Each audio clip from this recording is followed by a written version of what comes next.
This is Life Worlds, the place where we explore life through other eyes and minds. Let's flip the script and discover how to orient your world around nature. I'm Alexa Firmenich. Come join me as we get down and forage for fungi, stalk coyotes, draft laws for rivers, hum with beehives, sing bird language, and help beavers to dam again. Let these stories spark your reconnection to nature's multiverse. Learn how to bring ecosystems back to life. Become an agent for other intelligences. And begin to see how you too are the sum of all life worlds. Hello everyone, this is Alexa and you're listening to Life Worlds. Today on the show, we're joined by two guests who have been trailblazing the way for the global rewilding movement. We have Kristine Tompkins, ex-CEO of Patagonia, who together with her late husband, Doug Tompkins, managed to protect over 14 million acres of wildlands across Latin America and 30 million acres of marine areas. This power couple are considered to be some of the most successful national park-oriented philanthropists in history. Kristine is also chair of the National Geographic Society's Last Wild Places campaign and was the first conservationist to be awarded the Carnegie Medal of Philanthropy.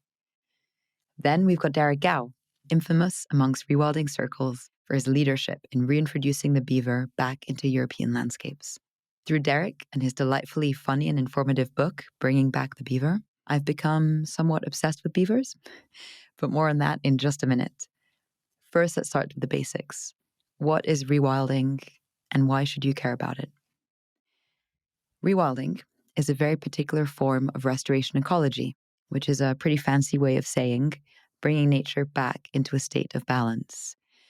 Rewilding does some things that other forms of restoration just don't do.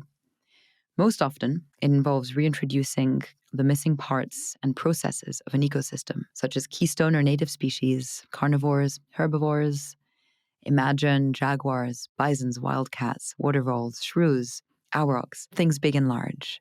Those are just some of the friends who can be present when land is being rewilded.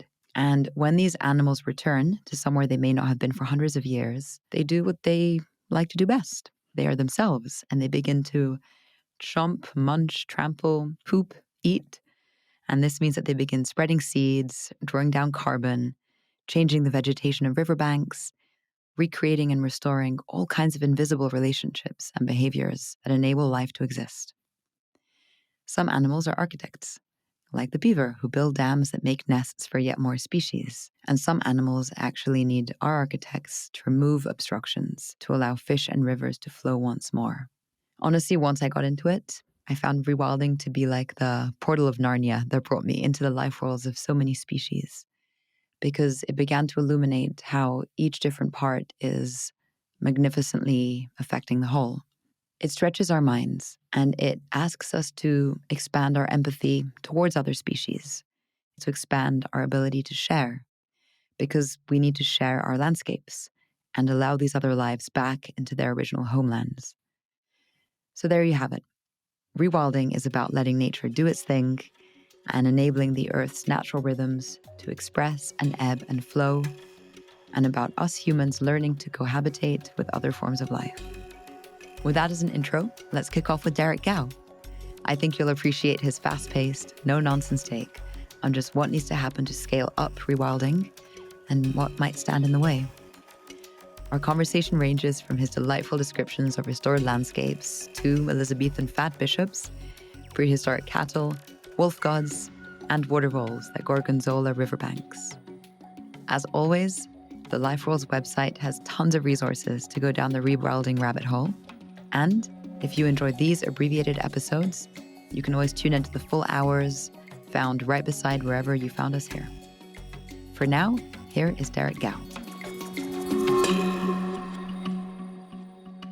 On this podcast, we focus a lot on how to reevaluate the human relationship with other species. And we speak with a lot of our guests about this fundamental fact that if we try and restore land without restoring relationship, we're not going to get very far in the long term. And so knowing about the work that you do in the world in rewilding and restoring land and reintroducing species to ecosystems, and having worked a little bit in that space myself, it really seems that the most common obstacle is less the technicalities, although those parts are fascinating and tricky, but what happens in here, right? Like inside the human head.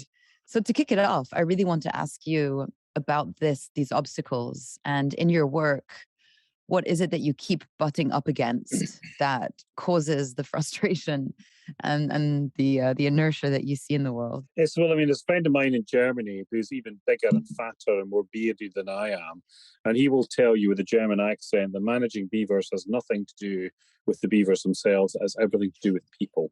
You know, people ask what it is in their heads that stops them. And, honestly, it's a concoction of all things. It's history, it's tradition, it's the idea for some people that we have, in Britain, we have lost this halcyon, Edwardian, Victorian shooting, fishing, hunting countryside. And that is the way that it should be, and that what we should do with every fibre in our being is strive to get back to that, because that's, in inverted commas, natural, and everything else is wrong.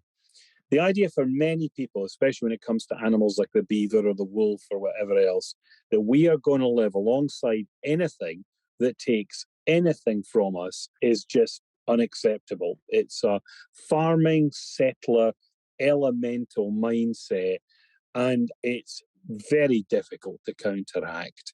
It's so deeply ingrained that having conversations with people who've reached that kind of mindset later in life, or even people in their teens who are heading strongly towards it, is next to impossible. They can't understand it. I mean, I used to farm a lot of sheep, and we were lambing sheep efficiently, commercially. We'd lose about 10% of the lambs that those sheep produced. And that would just be things that were, born in a placental bag, and they would never breathe, or there would be all manner of other complications. And as you filled the bags outside the lambing sheds with all these dead lambs, you thought nothing of it. The knacker man comes, he lifts the bag, you lift the bag on with a tractor, they go away, they're burnt, you get a bill for them being burnt. And yet, if we'd left those lambs out in the pasture to feed things, and you come down in the morning when you're tired and you've worked ridiculous hours anyway, and you had an eagle sitting on the lamb, pulling its face off, then the first reaction of most people is to go and reach for a gun. And yet it's just crazy. All these surpluses that you see in life, the wildebeest crossing the Serengeti, the saiga in the Alta, in Siberia on their, great life treks, they produce great numbers of young, or great opportunity, which predators have always used. And of course, sheep lambing artificially in high numbers for those predators is exactly the same thing. And yet we just don't seem to be able to rationalize or realize that. And we always view it, with a hostility based on the idea it's taken something from me, and that is unacceptable. That kind of absurd idea of, okay, this form of life is taking something from me. It's also deeply hypocritical, because the land used to belong to all these creatures before we turned up. And if anything, we took the land from them, we killed them off. And then we're in a slow extinction process and rapidly speeding up extinction process ourselves because of it. And so that feeling of ownership over land, have you thought to trace it back? Like, this land is mine, this pasture is mine. I think in the UK and in Europe, I'm from Switzerland, you had the enclosures right in the 12th century, and you had this idea that land was no longer commonly held. We wouldn't be able to move across the land in more organic ways. But this notion of my stream, my forest, my whatever it may be, is obviously at the core of what we're also being told to consume and to buy into as a global economy. So I resonate with what you're saying. Like, it's history, it's tradition, but it's also everything that we're told from the moment we're born to want and to strive towards, which is individual ownership. How have you changed minds? You've got interesting examples in your books. No, sure, I don't know if I have changed minds. I mean, you meet a lot of people, and there are a lot of people who say this is great, and there are a few who say it's bad, but I don't know. I mean, I have no idea as to whether I'm changing minds or not. I'm saying what I think, and yeah. I'm not even sure that, as you struggle to come to terms with your own understanding of issues like this, that it's right or wrong. But I mean, this whole thing of everything being mine is, it's my sheep, my pheasant. The beaver's cutting down my tree, it's eating my roses, it's all gnawed a hole through my gate. Everything is mine. And, you look at a world now where 95% of the living biomass of the planet is us and our domestic animals.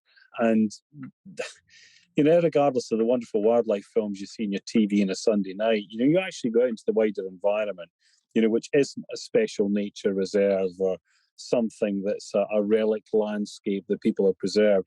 And you just go and see what's there. And I mean, I do plenty of that. And it's just shocking. You so seldom see anything of any ecological value. Normally, what you're looking at are landscapes that are entirely played out. They are flayed to death, by sheep or by, with maize production, with the soils running off into the watercourses, the toxic silts underlying the rocks that are in the water itself, no life, no insects, deer on one side, sheep on the other. You're just looking at a landscape that's an elemental breakdown. It's as near, okay, there may be some small birds, flitting through the trees, but even those have declined by millions over the course of the last few decades. It's kind of hard to see how you get much lower for some of these environments. And of course, once you've understood that, then you have to start to think about what's involved in rebuilding them. I think, without wishing to sound unduly gloomy on a sunny day, what you begin to realize is that the destruction has been very easy, but the actual putting things back together again is going to be bloody hard, and it's not something we're well equipped for, either from a psychological perspective or even in terms of ability or financial resource. We make a big fuss about this sort of thing, and we pass laws sometimes, but in the end, when you look at all the international treaties and you look at where you are a decade after the treaty's been signed, then things are not getting any better. Yeah, I think on that psychological perspective, this thing called the shifting baseline syndrome, right? Where like, if you never knew what an ecosystem was in more of its vivacity and expression, then you definitely will look at a tree farm and be like, wow, look at that beautiful forest. And I think I was guilty of that growing up. And then I had the chance to spend time in some old growth ecosystems and was just like, holy shit, we are so far from where we need to be. And kind of what has been seen cannot be unseen. And so I think about that a lot. Like, how do we get, especially younger people, because those who are entrenched in their ways, older, I think are a little bit harder to change. But how do we get young people to develop the sensitivity to not see a landscape as it is? But there was this part in your book that I really loved in Bring Back the Beaver, where you spoke about surveying the ruin of a landscape. And you had this part that I'll just quote because it was so good. You said you interpreted the landscape and recognized beneath the veneer of modern human activity the ghosts of ancient beaver dams and the silted pans that they had left behind. And there was another part where you spoke about finding these empty nests of the water voles. And for me, that seems like a really interesting place to start. It's how do you overlay what the landscape was to where it is today and show people that gap and train them in the way that you managed to do, which was like, I don't see a landscape, I see ghosts. I see the shapes of things that were, things that could be, but definitely not the things that are.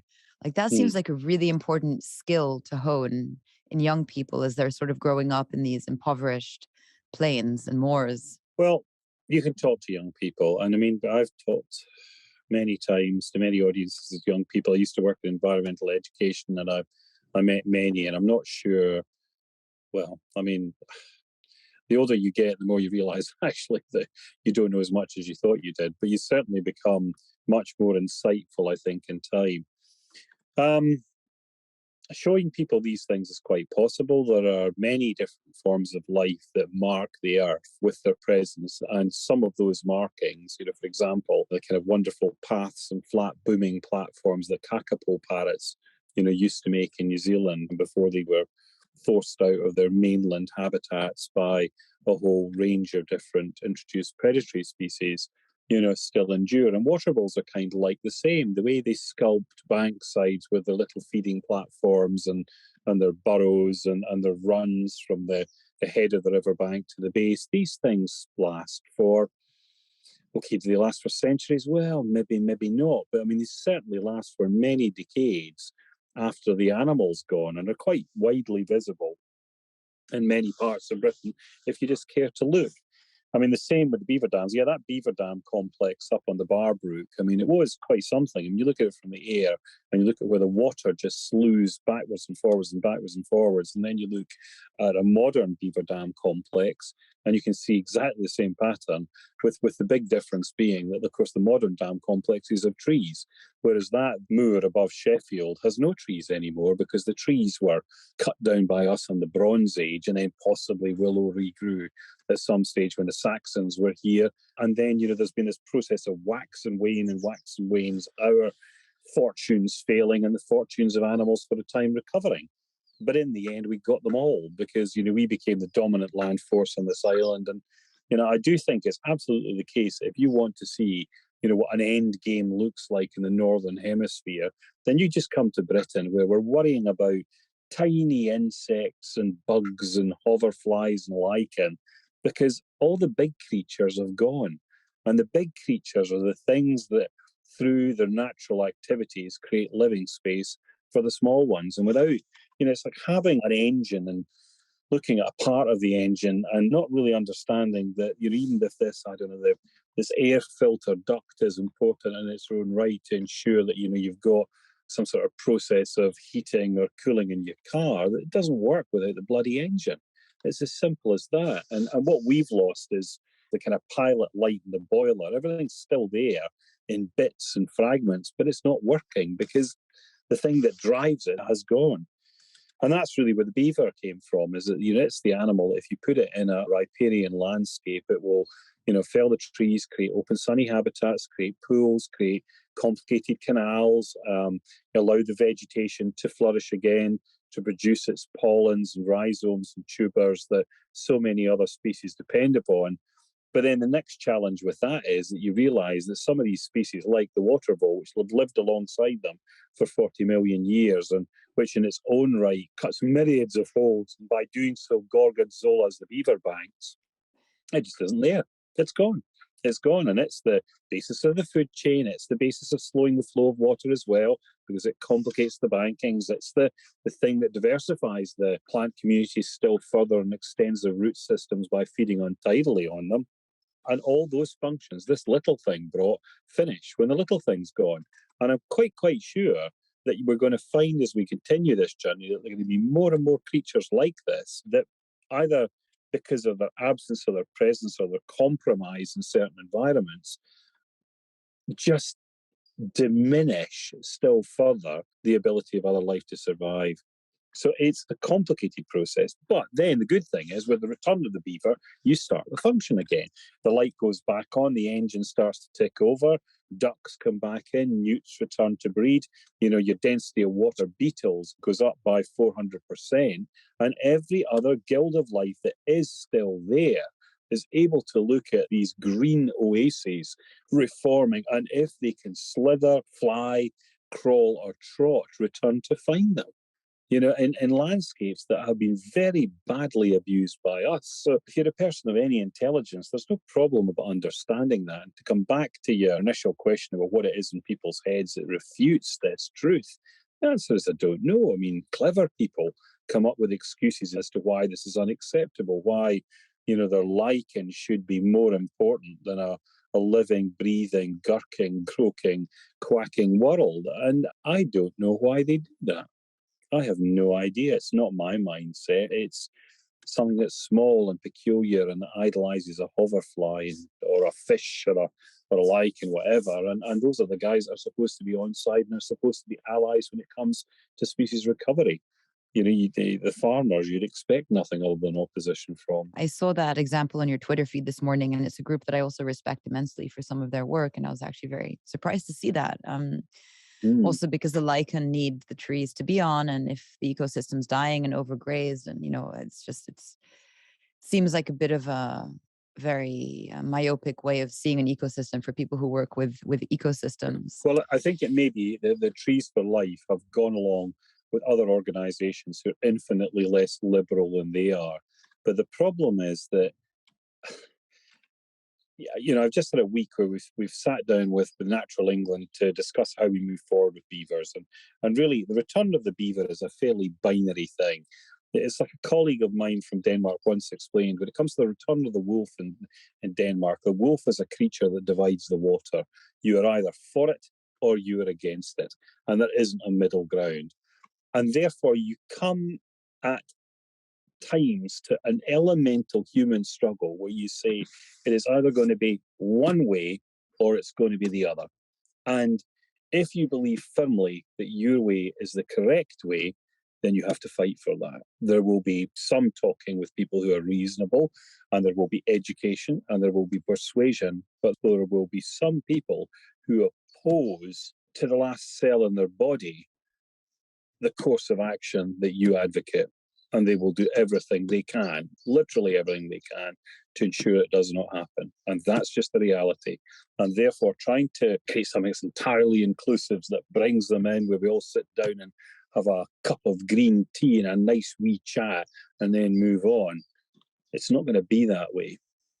And you might as well realize that at the beginning. Even though I think one would prefer to see it another way, the lucidity of what you're saying and the practicality, I think, is really important, because we can't waste more time trying to create these dialogues if at the end of the day, I mean, that was what was so striking about your book, was time and time again, you got so close. And then some logger-headed fellow or female just sort of blocked these years and years and years of efforts. And I just don't know how you did it, to be quite honest. You are as perseverant as the beaver. And I have to say, I finished reading the book. I've spent some time with beavers because I lived up in British Columbia for a while. Spent a little bit more time with otters, who also are just absolutely wondrous creatures. But I binge watched for about 2.5 hours beaver videos on YouTube. And one video led to another video, led to another video. And for anyone who's listening, I mean, please go to YouTube and start watching beaver videos and how they terraform. And there was this one little fellow who spent, I don't know, 2 months, he left his clan and was like, okay, I'm going to go on my own now. I'm trained. I'm going to make my own family. And he starts building his dam. And then, as a flood surge comes and the whole thing's wiped away. And he's just like, all right, I'm just going to get right back to it. And when I was reading your book, I was just thinking how your perseverance really mirrored that of the beaver. And I'm sure you've been told that before, but I thought it was incredibly interesting. Yeah, on the subject of the introduction of large predators, if people resisted the beaver because of their fields and all of these other kinds of things, the large predators are more tricky, right? The wolves, the wildcats, because they're also a direct threat to our hegemony or our perceived hegemony, and something that could attack us or eat us, even though they don't really want to eat us or attack us, is something that we've just been so over domesticated to be terrorized of, and to shutter that away at all cost. There's an example I really liked, which was I spoke with Kristine Tompkins, who's a friend, and she was sharing about how they reintroduced the jaguar in South America. And before reintroducing the jaguar, they had to do a whole campaign with the schools and the communities and resuscitate the pride of the jaguar and the stories and the myths. And people there were really proud, right? Of we have the jaguar back. He's going to be our hero. And I wonder, when I look at European society, if we could do the same for the wolf, in the same ways we had wolf clans and we had wolf dances and we had these kind of pagan animistic ways of honoring the wolf. And I'm wondering if we could do the same in Europe as what they did with the jaguar in Latin America. I think the thing is, if you look at something like the wolf, there are many excuses for not having beavers here. People will tell you, who oppose it, will tell you, well, it's the thin end of the wedge. You start with beavers, you're going to finish with wolves, and therefore you can't even begin with beavers. And there are people who have always picked an answer, and the answer is no, and then they sit on their own in a dark room, or maybe they have a few of their wee mates who think the same, who come along to join them, and they come up with the biggest heap of shit you can ever imagine, and then they try and peddle it to people just to make them frightened. And one of the stupidest ones I ever heard was that, we can't have beavers in this country because the Elizabethans declared them to be vermin, and they knew the animal, and therefore they knew something we didn't. Now, for anybody, again, who has any interest in history, the Elizabethans were the people who are burning witches at the stake. Their church is trying to figure out at lofty church meetings. So there's a lot of fat bishops and abbots sitting there slurping pickled cod. And they're trying to figure out these meetings how you're going to sort of conduct a dialogue with the tribes of dog-headed people they expected to find in South America, when you turn round to them and say, right, I'm going to give you some beads for your country, and they turn back to you and say, woof. Okay? So that's the level of the Elizabethans' intellect at points. And the idea that we're now going to turn around and say, well, they knew something we didn't, it's just, it's... Well, it takes a real luminary to come up with that one.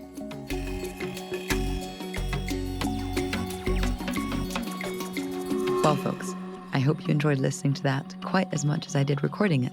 I have a pending visit to Derek's 300-acre rewilding farm on the Cornwall border, so stay tuned for that special episode, hopefully coming soon. Now we transition over to our other guest, Kristine Tompkins. The Tompkins name is synonymous with rewilding around the world because of their pioneering model that combined private land purchase with ecotourism businesses, activist media, and regenerative ranches. Kris shares with us just what the word wild means to her, how she transitioned from being a high-rolling businesswoman to living in the Chilean bush, the role that beauty plays in her life, and why macaws need to befriend robots. Here's Kristine Tompkins today on Life Worlds. So Kris, welcome to the show. The title of your TED Talk, which was Let's Make the World Wild Again. I'm really curious to hear from you what you mean when you say wild and what wild means personally to you. And then what does it mean to make the world wild? When you use a term like wild, it's really hard to define it because just as the word implies, wildness can be found anywhere. It's in your mind. It's how you get up in the morning when you look out the window. What are you seeing? That can be in an urban setting, but in our lives, it's a non-urban setting. It's out in very isolated places and feeling that edge where your life depends on your decisions and the circumstances that you're in the moment, whether it's on a river or it's at many thousands of feet. I like the intensity of what I think is a wild mind and a wild life, because I think it makes your life much more complex, even day to day, wherever you are. If you start to live as though all life depends on it, on the actions that you take. And I think in my case, very personally, my life really became whole when I started with my husband 30 years ago, trying to restore areas and bring back species that had been extirpated, in some cases for over 100 years. So all those things come to mind when I think about the concept of wildness and our necessity as humans not to leave that behind, but in fact, take it with you wherever you are. You could be in Zurich, you could be on Mount Everest, but we should never lose our connection to that. I'm wondering, in some of the places in Chile and Argentina and elsewhere where you've restored these millions of acres of lands and national parks, how did your wildness come out more through those interactions? Or what were those moments that you felt that wildness? I think when I first got to Chile in 1993 and Doug flew us in his small plane into where we would be living for the next 20 years, into a roadless area in the extreme south of Chile. I think that's where I really came to understand that I'll be damned, this is wild. And as adventurous as I'd been over the years at Patagonia Company, working and in my non-working hours, I was not prepared for the true wildness and isolation of the southern coast of Chile. That was wild. And so in the first year or two, you're just adapting and adopting to that isolation. How do you organize yourself? There are no grocery stores. There's no nothing. You have to fly out to get anything that you need. So it's funny, but the terminology use of wild starts from the moment your urban mind is, I'm going to use the word assaulted, which is pejorative, but it's an assault that you realize you have to be careful. You can't break your leg out here. Something that would happen to you in the city, and you can be rushed to a hospital. In these areas where we've been working the last 30 years, you have to be incredibly mindful These are all small examples of that transition from being an urban person and a businesswoman to working in impenetrable temperate forests in the extreme south of Chile. So again, the sense of wildness is so multi-layered and circumstantial. And then finally, you really realize you are just among these beings who are out here just evolving as they always have in this case. And you start to identify with it. And it's not that you lose your habits of modernity or urban life, but they fade to the background and you, in a way, step in to a world that is not really interested in you. You could be the CEO of Patagonia, but in the wild, you're just another thing that can be eaten. And I really appreciated that. I have come to seek that out, to have that confrontation with the true world in a way that is incredibly humbling. And I'm really grateful that I've had these two extremes in my life, which very few people have, I think. It's a massive dose of ontological humility almost. That's right. And, it does make me think one of the big challenges in the rewilding movement and then the restoration movement, especially when you're bringing back certain keystone species or apex predators, it's that human domesticity that is not prepared anymore to accept and integrate, I think, these other forms of life around us. And so I don't know if you've seen recently, but they're planning to cull a bunch of wolves in Yellowstone and other parts of the US again. And so it does beg this question of how do we prepare a society, and I'll say principally a Western society, and it shows up in lots of cultures in lots of ways, to be ready to accept that kind of life again, and to be ready to accept that humility and that understanding that you're never safe. How do we rewild a human civilization that is just so freaking far from that? Well, I think it's the complicated question in every case, especially when as we do, we're working with large carnivores because we're trying to start with keystone species. In some cases, we started with species farther down the food chain. And even those can be complicated, but nothing compared to the work we've done with jaguars, cougars, ocelots. You can't be the one to be releasing jaguars into the wild. It has to be you on the technical side, but it has to be the political leadership. It has to be the kids. It has to be the churches. It has to be everybody on almost every block in every town and village that says those are our jaguars and we will protect them. So the number one thing is, if you're going to rewild, bring back keystone species, you have to first erase the reasons that they went extinct in the first place, because you never want to bring them back and then have them go extinct again. And this is, I think, to your point about wolves in the Northwestern Rockies. That issue was never really resolved legally and culturally. And so you have a species like the wolves who have been really successfully reintroduced. And in 3 states, key states, they're being shot packs at a time because the originating reason they went extinct in the first place has never been improved, at least in that specific region. So there's tremendous amount of work, the socialization of why to bring a species back, the economic benefits of local communities to see that that species comes back.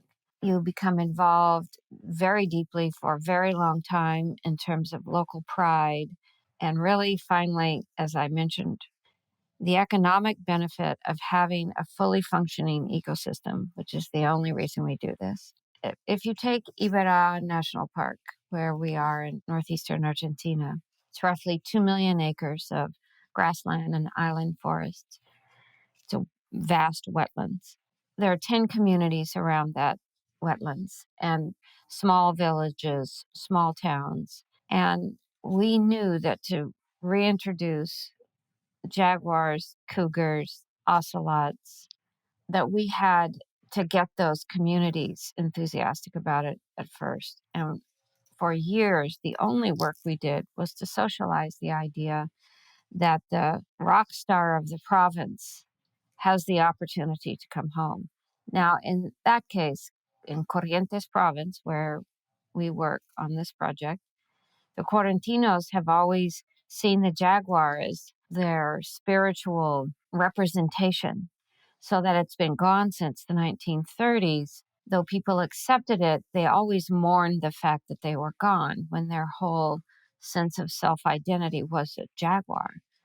Eventually, the entire province became champions of bringing these jaguars back.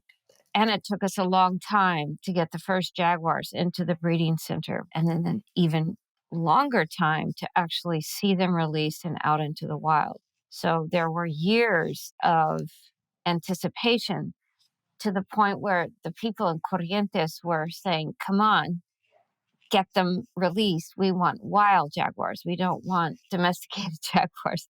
But I won't underestimate how long it takes to socialize the return of a large predator. And today we have 8 jaguars in the wild, more to be released. And they are the point of pride for the entire province. And I mean, that's what's so challenging, because this jaguar was maybe part of their cultural heritage and almost the myth of the place. And I think that rewilding is often more challenging when it's maybe a less iconic species, or it's that story was so long ago, or it's just a few communities that hold it. I think also what your story really exemplifies is you're speaking about the role of beauty. This will be a beautiful landscape. This will be a beautiful culture if we have these creatures back with us. You know, what has been the role of beauty that guided your work, and I know also Doug's work, and where does that fit into your projects? Well, I credit Doug with really training my eye and my ear and my sensibilities about beauty. I think all of us who are interested in the arts, and even within our companies and so on, and our private lives, you have a sense of what beauty is. I like it. I don't like it. I like those colors. It's a very superficial sense of what beauty is to you. And really through Doug, I began to understand what it was I was looking at. What does beauty really mean to us? And for me, I would say I've almost trained myself to think of it looking at something in its absence rather than its presence. And today I look at beauty as something that's whole, that things are working, things are functioning. And sometimes you can't see that. It's almost looking for negative space in a painting. What is absent from this story? And what's the impact of that absence? And it could be a species. It could be really anything. I'm a student of beauty now, and I think I'm 71 years old, and I will study beauty until the day I die. And hopefully after I'm dead, then things could get really beautiful. I think you don't stop growing, developing your understanding of what beauty is, the sort of perfection in terms of wholeness. I mean, I look at myself sometimes. I look at pictures of my face when Doug was alive, and I look at pictures of my face after he died, and you can see wholeness on one side and survival on the other side. Maybe somebody else wouldn't see it, but I see it. It's like in my case, a third or fourth language, and you just chip away at it. When we don't have those places, then there's no baseline for beauty, or there's no baseline for what the emptiness or the belonging is. And so that leads to a question I was thinking about. The model that you guys kind of espoused and created, how relevant is it for today when these large swaths of landscape are maybe less connected, less present, or are there still enough large lands that can serve as these bastions of life. And does the work even look different today? Let's say I pick up the work that you've been doing.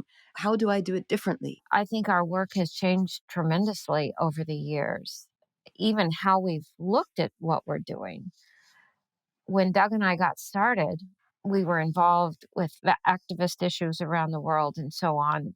But on the conservation side, we were really acquiring large tracts of land and donating them as national parks and seeing that that in itself was what we were trying to do, create national parks as we have seen in the United States. Where are they perfectly managed? Never. Are they protected? Yes. So it was only about 15 years ago when we started working in areas where there were a tremendous number of species that had gone extinct. And we thought, well, wait a second, what are we doing here? National parks was never the goal. The goal was always wherever we work and before we leave properly functioning ecosystems. And so I think by and large, that's exactly what we've done. But in most of our work now, we have to go back in and reintroduce the keystone species that are missing and work with local communities from the very first day, wherever we are. And so we're not in the national park business. What we're in the business of are these fully functioning ecosystems. And that was a sea change for us because it forced us to see all these national parks we created were just a strategy towards something else. They were not an end of themselves. When we do our work, it's all local and regional. I mean, we work with the heads of state of the countries we work in, of course, because that's what it takes to do a lot of this. But basically, if your conservation work is going to last into the next 100 years, 150 years, you have to join in the evolution of local and regional communities and economies, because in the absence of their health, you can forget about everything you're trying to protect. One can't separate themselves from those two facts. So this has really changed in our work. And we always worked with communities when we first arrived someplace, but now it's at a much deeper level in terms of what is their long-term health and what are the benefits from having conservation next door to you that will really stabilize these communities. But just the way that the climate conversation is still about human flourishing, right? And it's still about how can we as human beings get through this bottleneck? And it's like, no, we're only going to get through this bottleneck if we start to connect differently to other forms of life and understand that we're doing it for them and with them as our equals, or even as people who we're serving. Right. And so that jump is probably too idealistic for most people to live. And yet I know that through direct experience of the living world and traveling to some wild places, or even just hopefully something that's more simple, we can have a human civilization that starts to say, okay, I'm doing this for the trees. I'm doing this for the fungi. I'm doing this for the robins. I'm not just doing this for me. Oh, I think you're absolutely right. Is it possible? Absolutely. There's no question. You have to decide, what kind of world do I want to live in? What side do I want to be on? And I think when you talk about climate change, when you talk about the Greta Thunbergs of the world and the kids in the street and so on, the majority of people can't lock into that. They're worried about the things they won't be able to buy and so on. But I think we have to look at pushing forward in parallel. You cannot leave human communities behind because they happen to be living under circumstances, as Sir David Attenborough said at the front end of COP. The very people who are affected by climate change today are those who have no capacity to move out of the way, which is a huge point. You and I can move. Oh, it's getting too hot here. I'll go someplace else. They can't move and they have no voice whatsoever. The fewer assets you have, the smaller the voice. And if you're living in territories around the world that are somewhat isolated, forget it. So we have to talk about climate and the extinction crisis on the human scale and the non-human scale together, and throwing it forward to not generations to come, but the very next generation, our grandchildren, your children. It's here. Yeah. And I think it is, this word compassion, because we're never going to affect change, I think, without some degree of empathy and compassion, even for those who we really struggle to understand.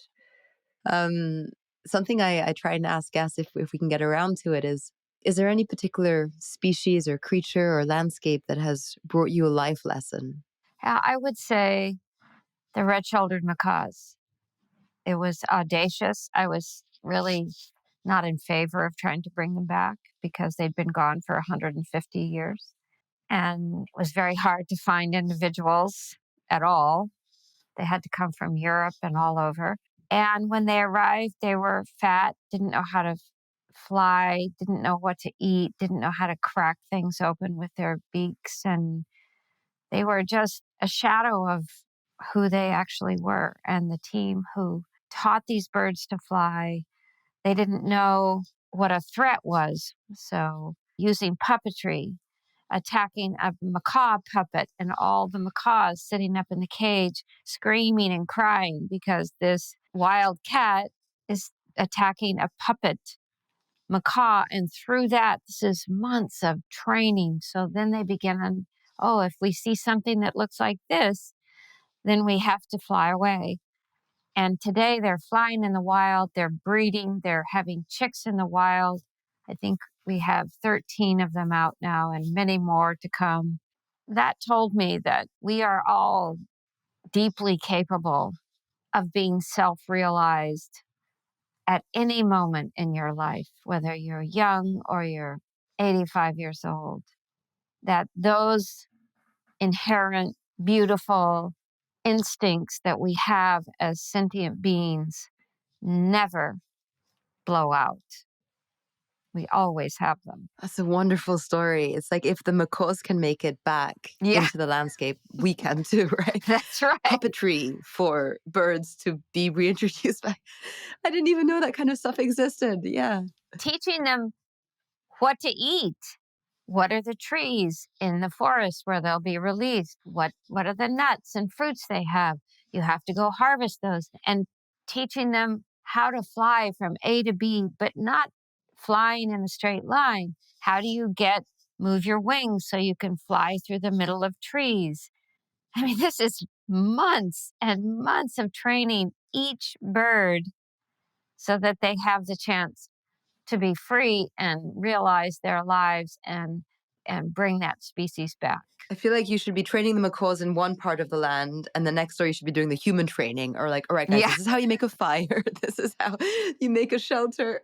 Well, I feel like I have been trained. And these two, it's like a movie. I can see these two things happening at once, It's like the human training and the macaw like trying to fly.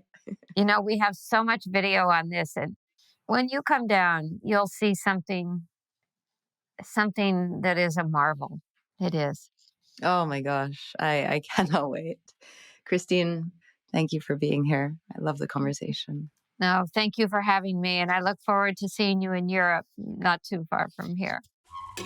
Thank you so much for listening to the podcast, and stay tuned for fresh Life Worlds episode coming out in just 2 weeks' time. We'll be delving into arguably the most mysterious of all the kingdoms, that of the fungi.